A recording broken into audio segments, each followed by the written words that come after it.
Transport আমি completely EV বা electric ভেহিকললৈকে আমি ৰূপান্তৰ কৰিব খুজিছো। আমি অটো বা আন ধৰণৰ যিবিলাক সেৱা আছে তেওঁলোককো আমি ইভি পলিচিৰ জৰিয়তে আমি সহায় কৰিব বিচাৰিম, যাতে তেওঁলোকে নিজৰ বাহনসমূহ ইভি লৈকে ট্ৰান্সফাৰ কৰি ল'ব পাৰে আৰু তাৰ ক্ষেত্ৰত চৰকাৰে প্ৰয়োজনীয় ৰাজ সাহায্য তেওঁলোকক যোগান ধৰিব, যাতে তেওঁলোকে নিজৰ অটোসমূহ নিজৰ উবেৰ হওক নিজৰ ওলা হওক যিমান গাড়ী আছে তেওঁলোকে লাহে লাহে যাতে ইভি লৈ ৰূপান্তৰ হ'ব পাৰে। তাৰ কাৰণে আটাইতকৈ প্ৰয়োজনীয় হৈছে EV charging station. EV charging ষ্টেচনৰ ক্ষেত্ৰতো অলপতে আমি কেইবাখনো এমঅইউ কৰিছো। ব্যক্তিগত খণ্ডৰ প্ৰতিষ্ঠানসমূহে ইভি চাৰ্জিং ষ্টেচন স্থাপন কৰিব খুজিলে চৰকাৰৰ বিভিন্ন ইনফ্ৰাষ্ট্ৰাকচাৰসমূহ আমি তেওঁলোকক আগুৱাই দিবৰ বাবে সিদ্ধান্ত লৈছো, যেনে ফ্লাইঅভাৰৰ তলৰ স্পেচে হওক বা আমাৰ কোনোবা চৰকাৰী কাৰ্যালয়ৰ ফ্ৰণ্টেজে হওক, আমি বিভিন্ন স্থানত গুৱাহাটীত আমি ইভি চাৰ্জিং ষ্টেচনসমূহ আমি আৰম্ভ কৰিব খুজিছো আৰু গুৱাহাটীৰ মই পেট্ৰল ডিপোসমূহকো ইভি চাৰ্জিং ষ্টেচন মই আৰম্ভ কৰাৰ বাবে আহ্বান জনাম আৰু যিমানে আমি ইভি চাৰ্জিং ষ্টেচন আমি কৰিব পাৰিম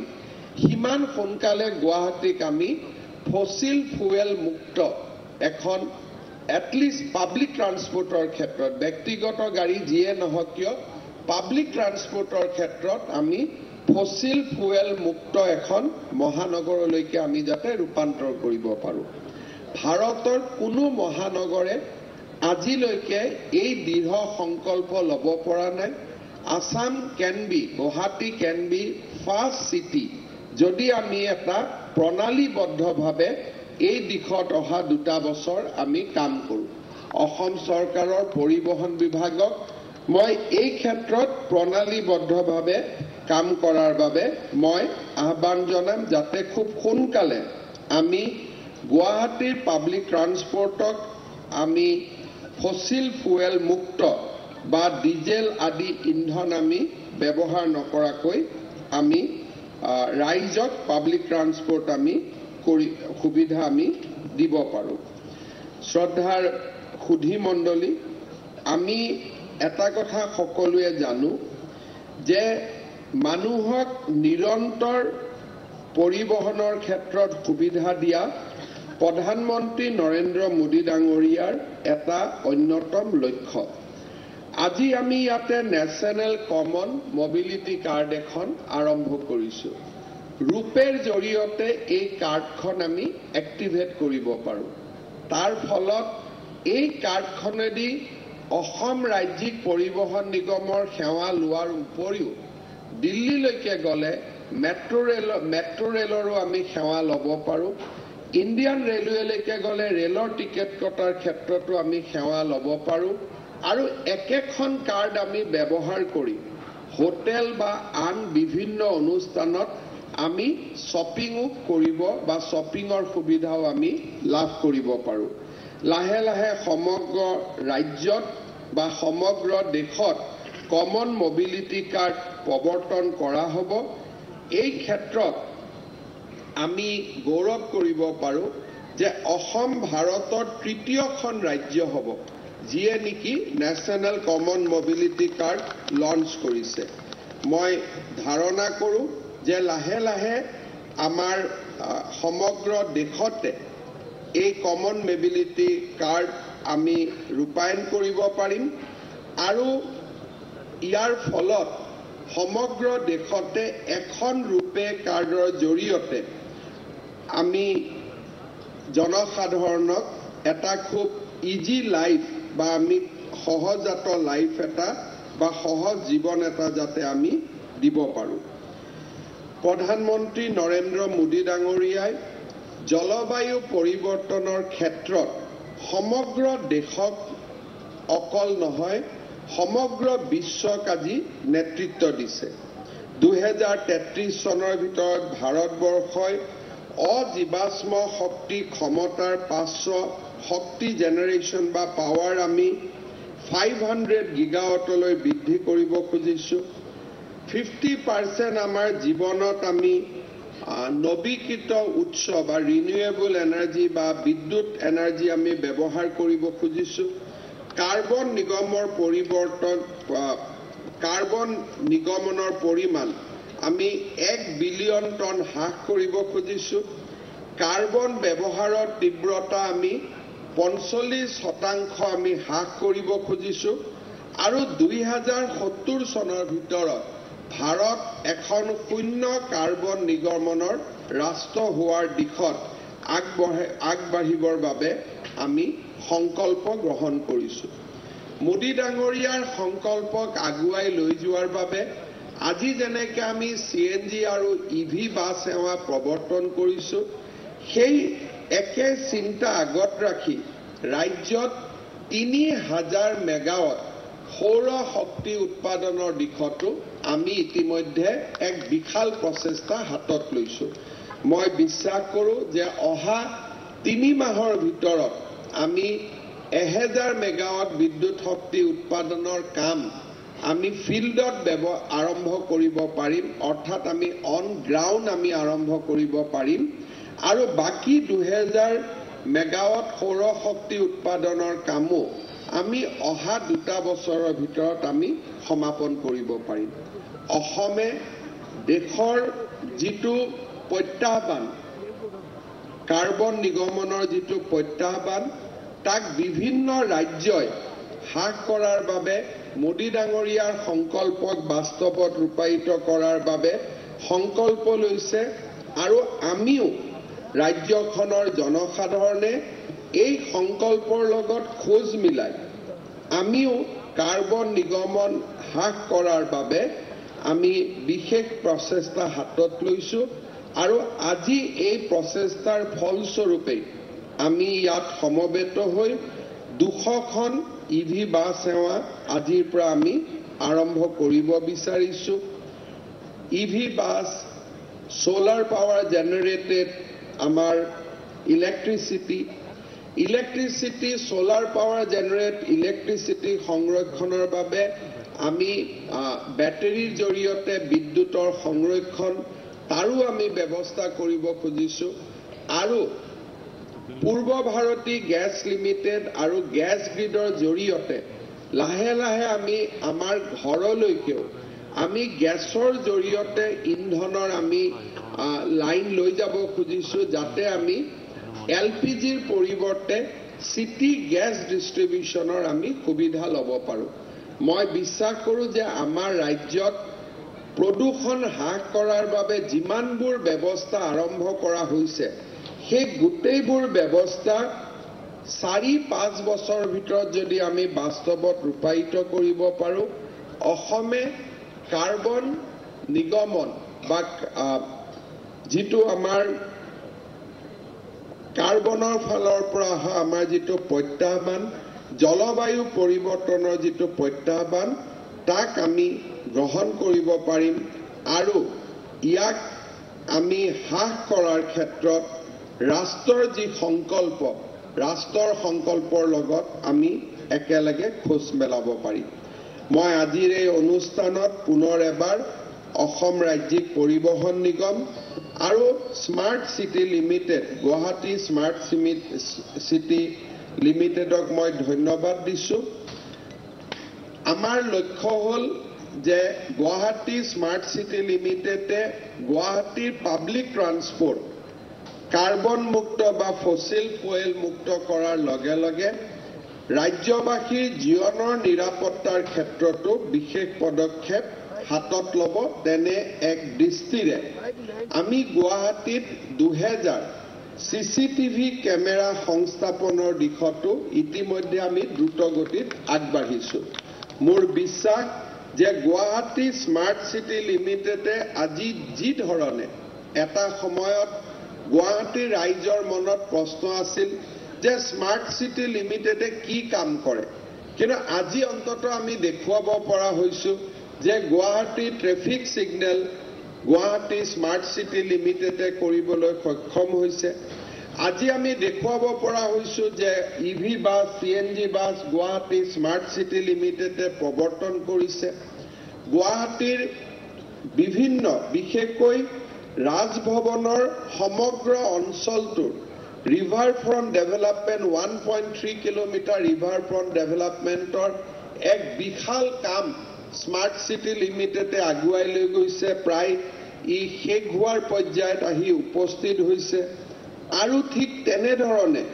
অশ্বক্লান্ত দেৱালয়, উমানন্দ দেৱালয়, শ্ৰীমন্ত শংকৰদেৱ কলাক্ষেত্ৰ আদিৰো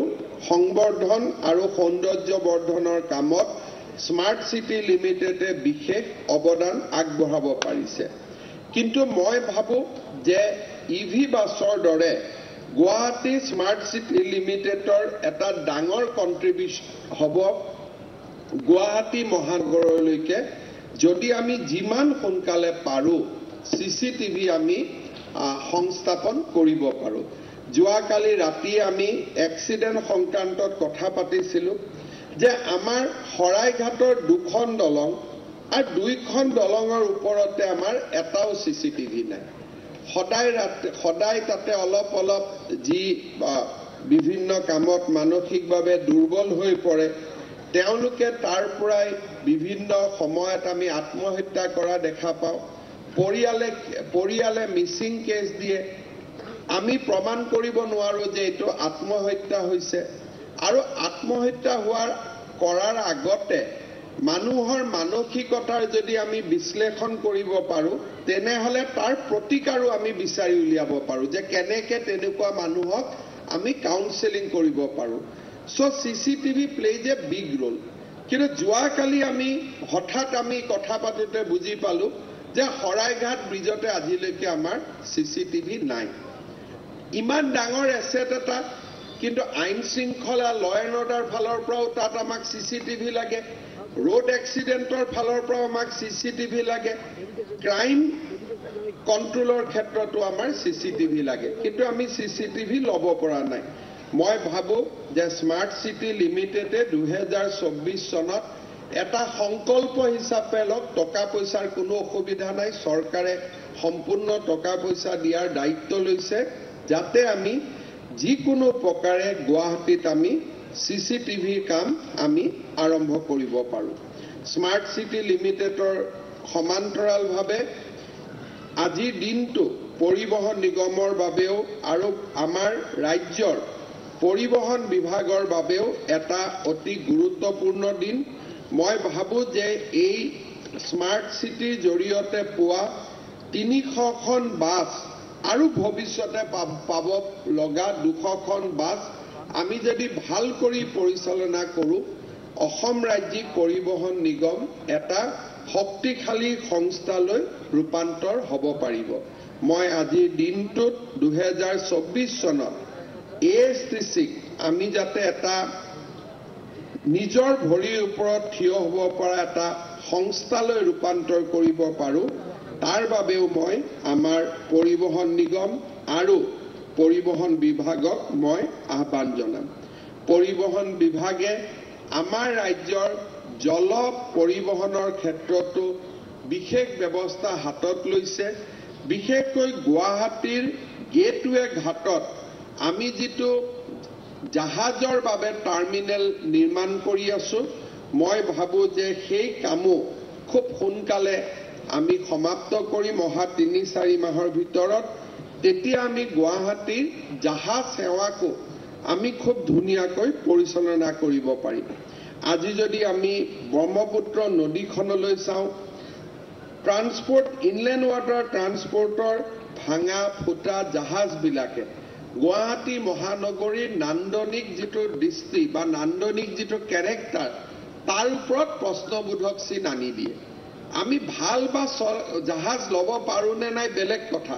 পুৰণা বেয়া জাহাজখিনিতো আমি আঁতৰাই দিব লাগে। আৰু সেই জাহাজৰ পৰাই মানুহৰ ইনাৰ ড্ৰেছেছ আদি ওলমাই থৈ দিয়া হয়। বাহিৰৰ পৰা অহা টুৰিষ্টবিলাকে মানুহে ব্ৰহ্মপুত্ৰখনৰ যিটো নান্দনিক সৌন্দৰ্য তাৰ 70% বাহিৰত থিয় হৈ থকা জাহাজবিলাকে নোহোৱা কৰি দিয়ে মই বাৰে সদায় প্ৰশ্ন কৰোঁ যে শুক্লেশ্বৰ মন্দিৰৰ পৰা ভৰলুলৈ ইমান সুন্দৰ স্থানটো কেতিয়াও ই জাহাজৰ গেৰেজ হ'ব নোৱাৰে গেৰেজ হ'ব লাগে য'ত মানুহে দেখা নাপায় মানুহে দেখা পোৱা জেগাত গেৰেজ কেনেকৈ হ'ব পাৰে মই ভাবোঁ যে ট্ৰান্সপৰ্ট ডিপাৰ্টমেণ্টে সেই জাহাজখিনি অতৰাই পেলাব লাগে তাৰ পৰা যিমান সোনকালে পাৰে আৰু ভাল জাহাজ চৰকাৰৰ টকা পইচাৰ সমস্যা নাই নতুন আমাৰ জাহাজ টাৰ্মিনেল হ'ব ষ্টেট অফ আৰ্ট জাহাজ আমি আনি ৰখাব লাগে যাতে গধূলি সময়ত যোনেই বিচাৰে তেওঁলোকে যাতে ৰাতি নিশাৰ আহাৰ কৰিম ব্ৰহ্মপুত্ৰত ঘূৰিম ব্ৰহ্মপুত্ৰত যাম মুকলি মনেৰে যাতে টাৰ্মিনেলটোলৈকে যাব পাৰে মই ভাবোঁ যে টাৰ্মিনেলটো আৰম্ভ হোৱাৰ লগে লগে পুৰণা জাহাজবিলাক তাৰ পৰা গুচাই দি যিটো জাহাজ আমি এটা পুৰণা জাহাজৰ তাতে আমি এটা এক প্ৰকাৰ আস্থান নিৰ্মাণ কৰিছোঁ সেইটোৰ পৰা আমি হাত সাৰিব লাগে আৰু ভাল নতুন সুন্দৰ জাহাজ আমি প্ৰৱৰ্তন কৰিব লাগে পৰিবহণ নিগমৰ উদ্যোগত আমি ইতিমধ্যে প্ৰায় 50টা কণ্টেক্টলেছ সেৱা আমি আৰম্ভ কৰিছোঁ যাৰ ফলত পৰিবহণ বা দ্বিতীয় কাৰ্যালয়ৰ লগত থকা দুৰ্নীতিৰ অভিযোগ প্ৰায় 80% কমি গৈছে মই পৰিবহণ বিভাগক অনুৰোধ কৰিম যে নতুন বছৰত আমি সংকল্প ল'ব লাগে যে অকল লাৰ্ণাৰ লাইচেন্স নহয় কেনেকৈ আমি লাইচেন্সখনো চৰকাৰী অফিচত নহাকৈ পাব পাৰোঁ যদি আমাৰ মটৰ ভেহিকল ট্ৰেইনিং ইনষ্টিটিউটসমূহকে আমি লাইচেন্স দিয়াৰ পাৱাৰ আমি দিব পাৰোঁ তেতিয়া মানুহে দ্বিতীয় অফিচত আহি লাইচেন্স ল'ব নালাগে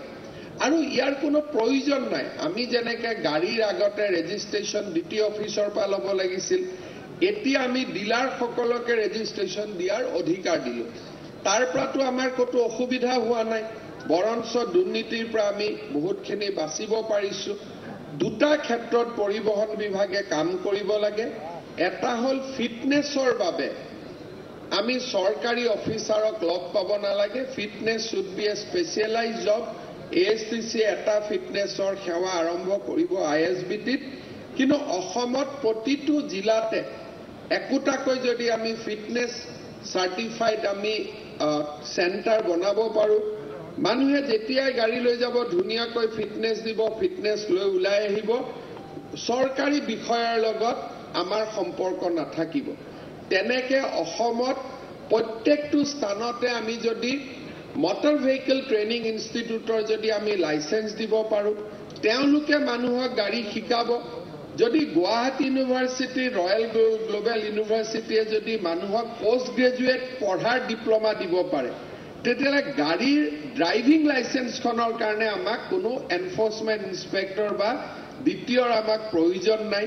যদি বিজ্ঞান প্ৰযুক্তিৰ ডক্টৰেট যদি প্ৰাইভেট ইউনিভাৰ্চিটিয়ে দিব পাৰে তেতিয়াহ'লে গাড়ীৰ লাইচেন্সখনো আমি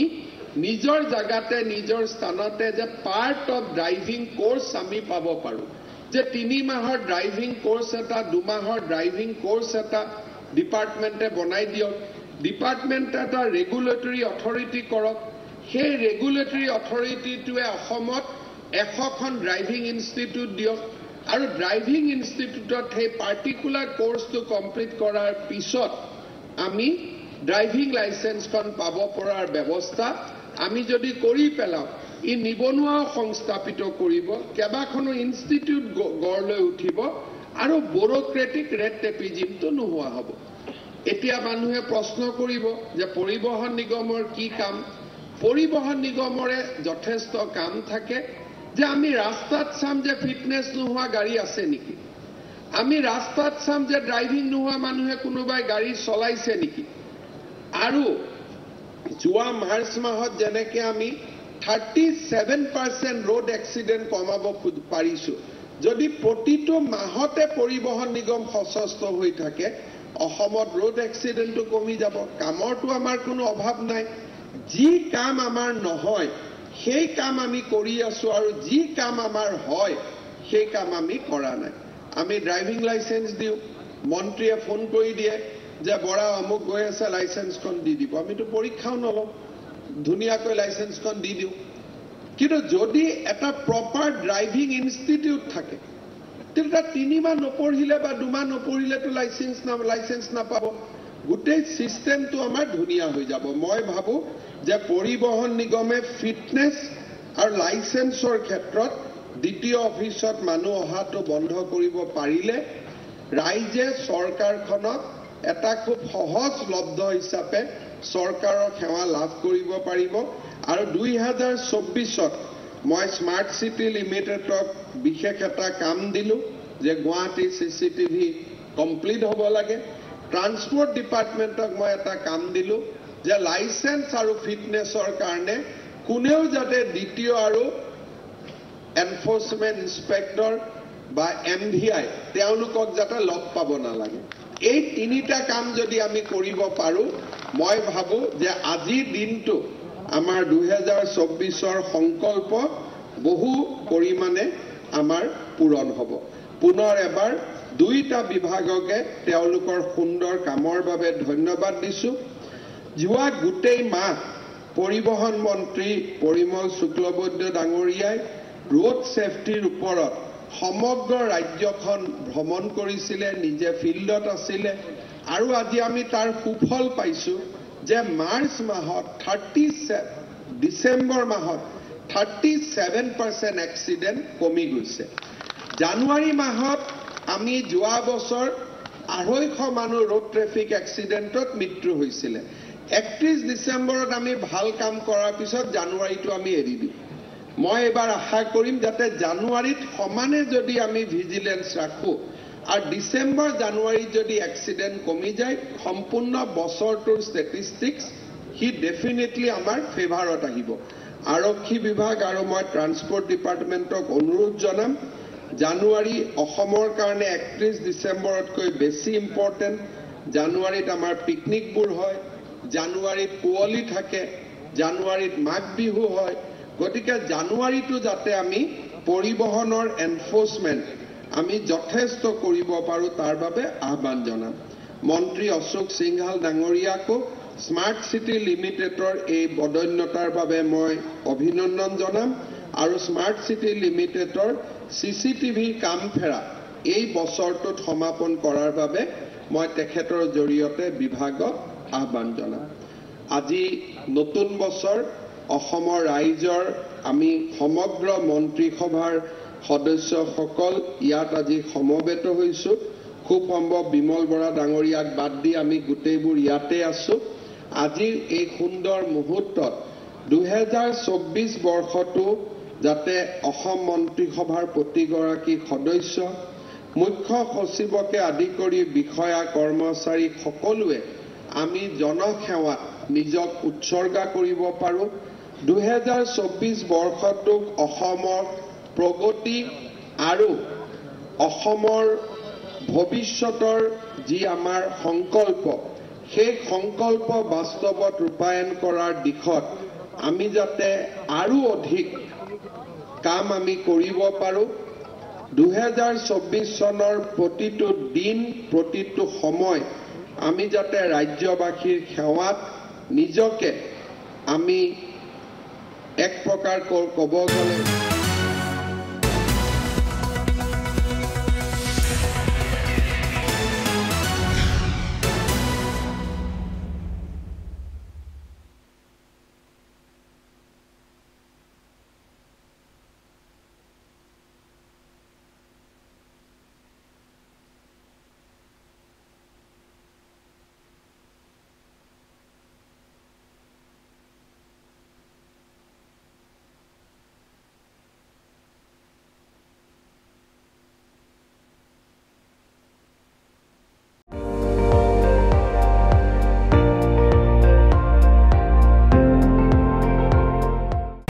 আপুনি চাই আছে ND24 সৰ্বশ্ৰেষ্ঠ নহয় সৰ্বোত্তমৰ দৌৰা